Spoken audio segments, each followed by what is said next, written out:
আমার কাছে মনে হয় যে মাই অডিয়েন্স লাভড মি।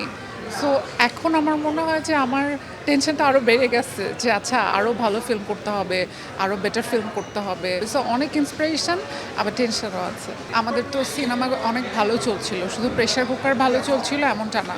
প্রত্যেকটা সিনেমা কিন্তু এবারে খুব ভালো চলছে।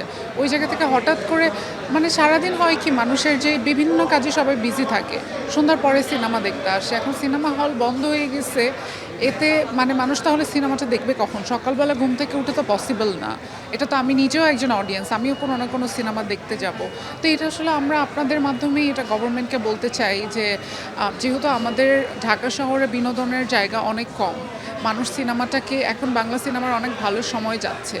সো গভর্নমেন্টের এটা নিয়ে আসলে কাজ করা উচিত, আমাদের সিনেমাগুলো যাতে ভালো চলে আর আমাদের যে ইনভেস্টগুলো আছে ওগুলো যাতে উঠে আসে এবং যাতে ব্যবসা করতে পারে। ব্যবসা করতে না পারলে তো আসলে আর এরকম ভালো ভালো সিনেমা আরও কীভাবে হবে বলেন? সো এটা আসলেই আপসেট করার বিষয়। আমি একদমই প্রপার মডেলিং থেকে আসা।